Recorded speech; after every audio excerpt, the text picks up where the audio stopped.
Yes, bring her in.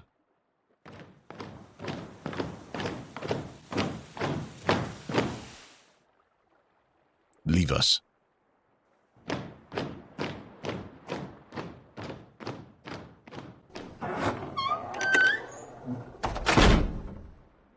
There she is. My word.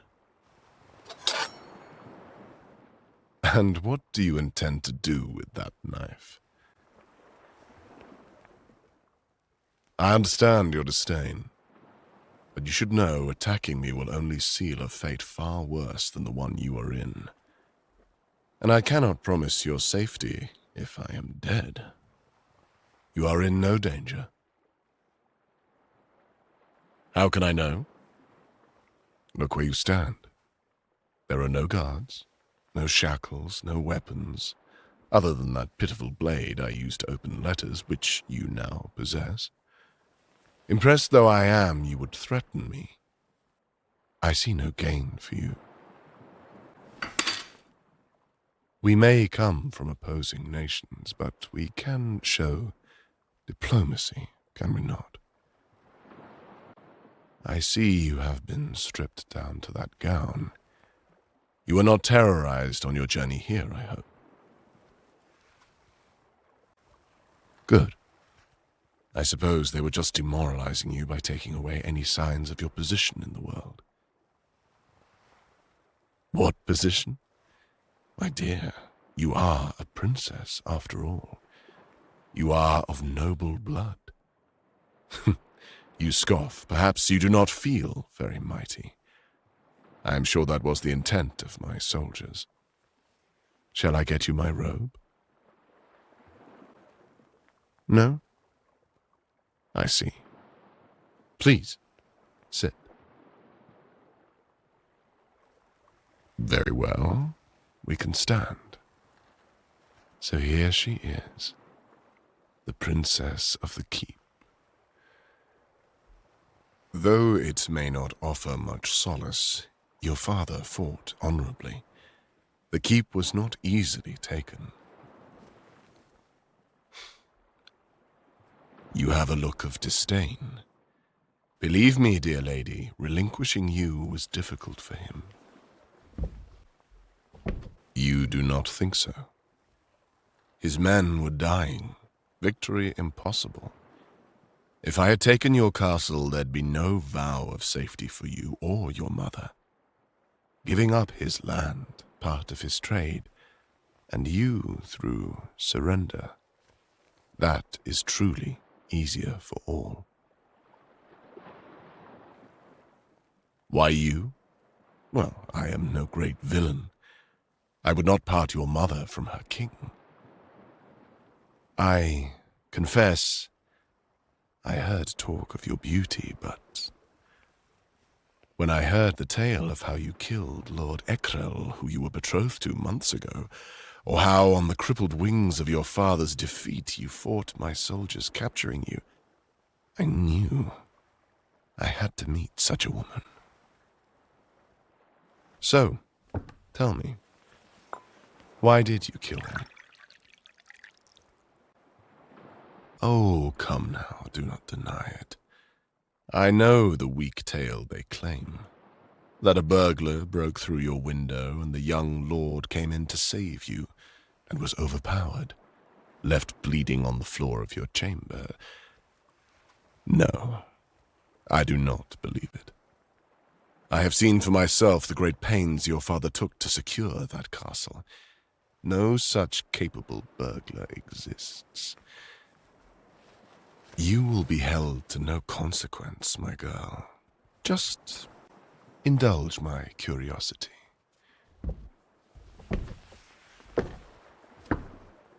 He hurt you. I see. So you decided to protect yourself. Now, we need not stand on ceremony. Sit for me. From the way you have clearly been treated, I doubt you were given adequate meals. I thought you might be hungry. Here. Please, my dear girl, you have been a prisoner all night and all day. Do not punish yourself out of pride. Be fed. More wine? Forgetting how you first rallied against me, I must say, you certainly have not the eyes of a killer, my lady.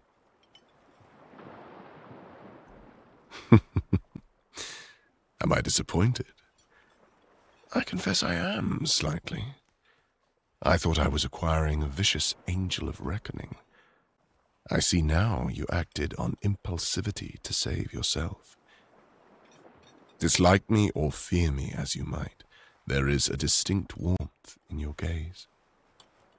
I quite enjoy being within it, though your gaze has long been upon me. You are trying to learn my character. I am not so complicated. I am a king like any other. I detest war and its purposeless death, but I defend my people as a father defends his family, when I must. Your father declared war on my family. I had no choice but to retaliate and aim to win. You are paying the price of his actions against me. How much of a price? Well, that all depends on you and I. Are you to be my wife? I considered it. When your father signed you over to me, it was his wish we made an alliance. Well, I dare say I did not intend to marry you. You are brazen. You seem to be of a defiant nature, and unlike that lord of yours, I have no interest in forcing you. The lord you killed, he saw a woman as a mule to show cruelty to, until she was submissive. I never could understand such a belief. Beauty should not know cruelty. A woman's fierceness should be praised, for it speaks to the masculine. And a man's fierceness will naturally elicit submission, for it speaks to the feminine. Tell me, princess, do I still frighten you? Why would you be frightened? Well, you sit with such upright tension. Your demeanor may be softer, but not a bone or ligament has yet relaxed. I have assured you I mean no harm to you. We are two like souls, trapped in this chamber, speaking as equals. Perhaps you do not see yourself as my equal, but you are. What liberties do you think a king possesses? Yes, I can declare war, executions, laws, but I cannot leave my position. From birth I was told, as you were, that I am of royal blood. I am tethered to my throne, always to serve my country, forever linked to this castle and all its responsibilities. And here you are, tethered with me. Nowhere for us to go, where we will not be captured and brought back. I cannot fault your fear. Seeing my men march over that great hill north of your fortress must have struck terror, and you crossed a small sea to arrive here. You have tasted the salted winds of freedom and cannot partake.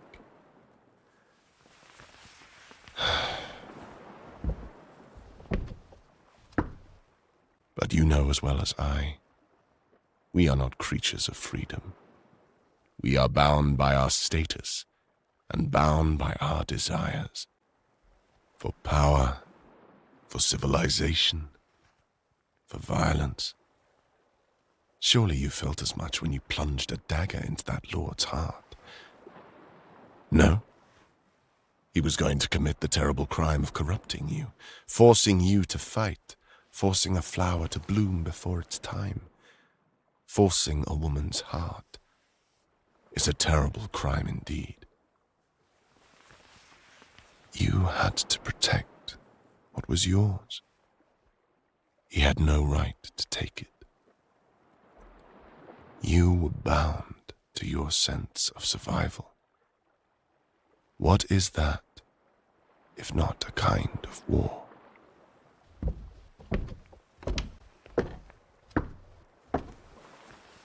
So now that we have surmised that though neither of us is free, we are not to be tormented or abused either, what shall we do?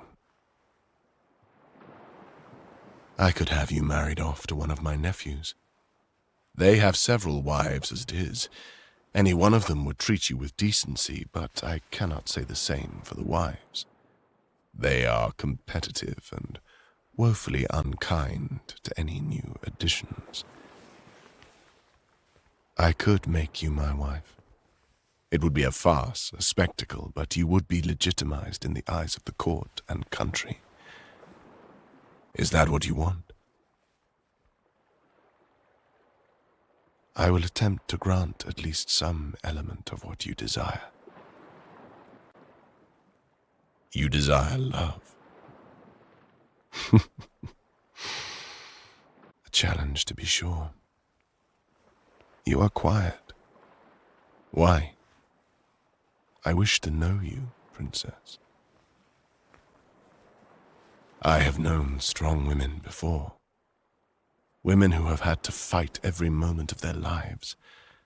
And I have known delicate women before, women whose fear and innocence rendered them too feeble. But in you, I see both. It is most alluring. I would have the servants bathe and dress you, but I think you have been through enough for one day, don't you think? Take the room across the hall. The water in the tub should still be hot, and all manner of clothes laid out for you. Rest, princess. I will see that you are brought a hot meal at sunset. Go on. You will not be disturbed. We will convene again tomorrow. If anyone should trouble you, I will be here.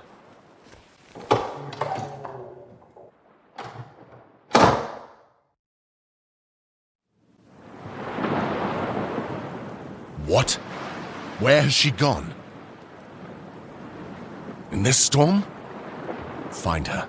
She cannot travel far with the tides coming in. Go! Off with you!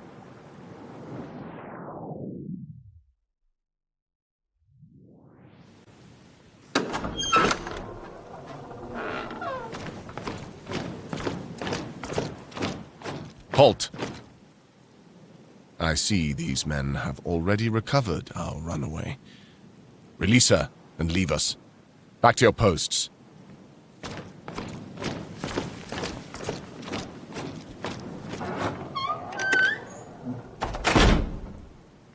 Well, you look well, my lady. Rested, energetic. You certainly regained strength enough to commandeer my ship's rowboat and try your luck with the sea. Angry? Not at all. When the storm eases, you may try your luck again. I told you before, I have no interest in forcing you to do anything. You are mine by right, but if the all-devouring waves hold more appeal, I will not stop you. You do not wish to leave. Well, you had me persuaded.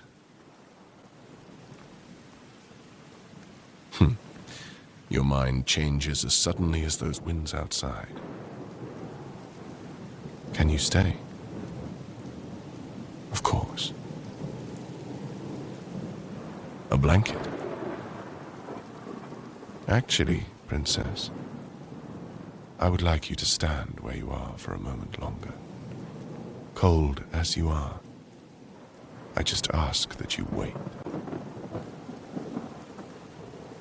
How do you like it? Like what?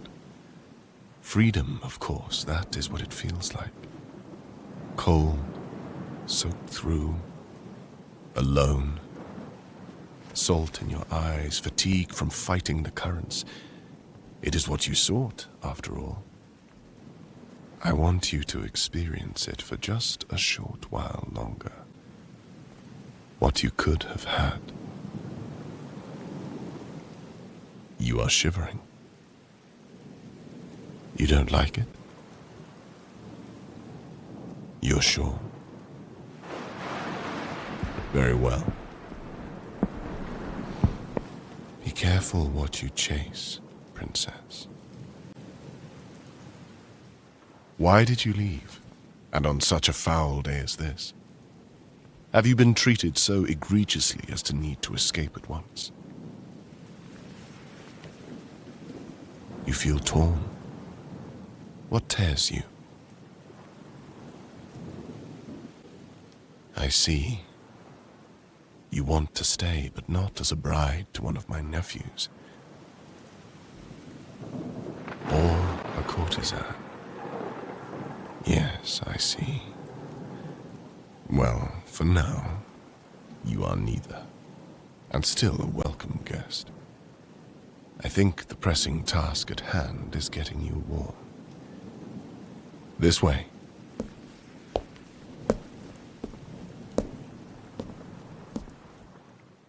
The water in the tub is cooling down.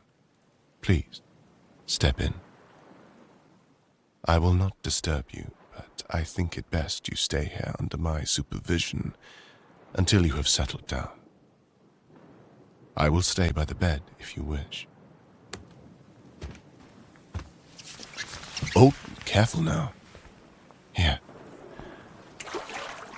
That's it. One leg. Now the other.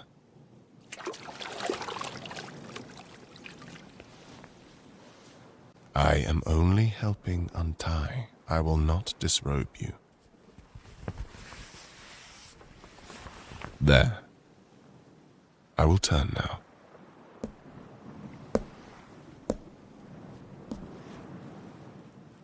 I shall not look. You have my word.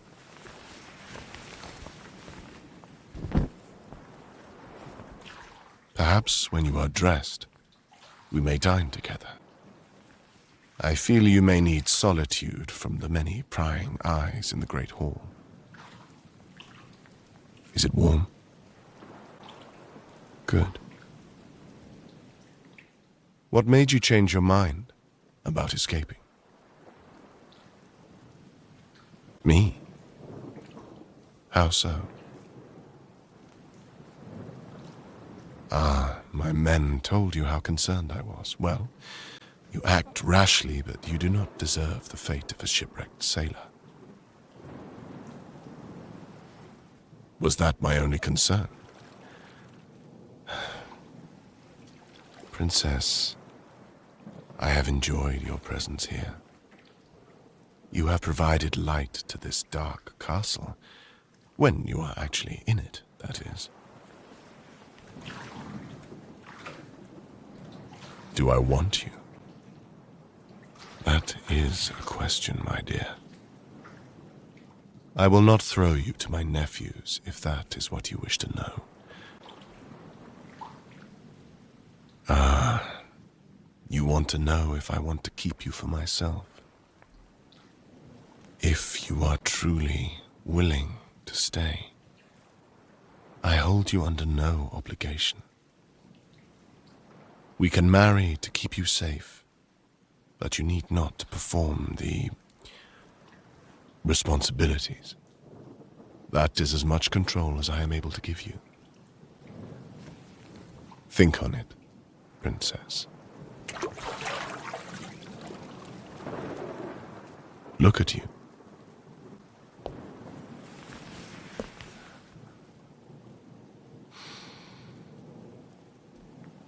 My robe looks very fine on you. Let me help you out of there.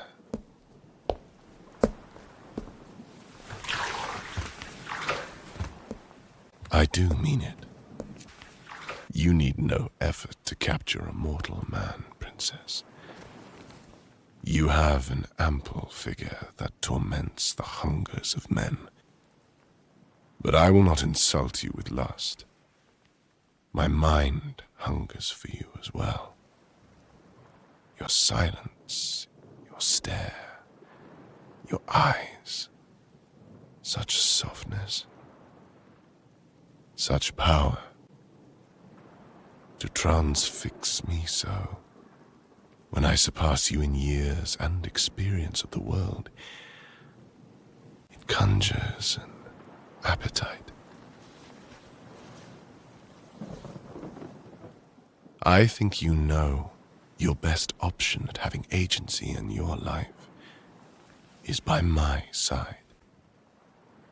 There are worse places to be than next to a man who is willing to protect you, explore you, even love you, if you let me. Is that a smile I see? I am not such a monster, am I?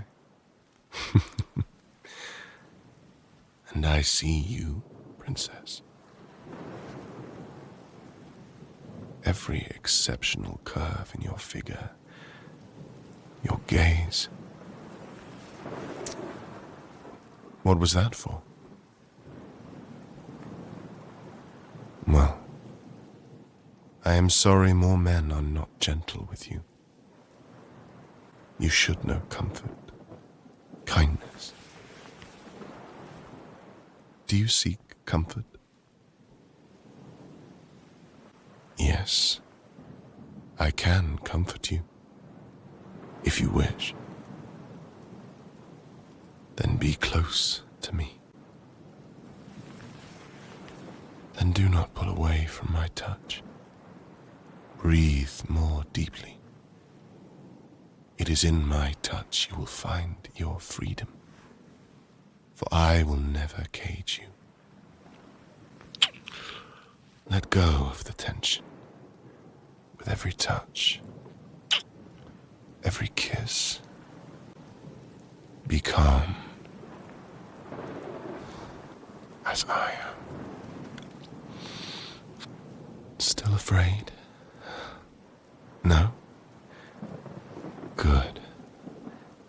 Good. Let me release you from this fabric. Do you want me?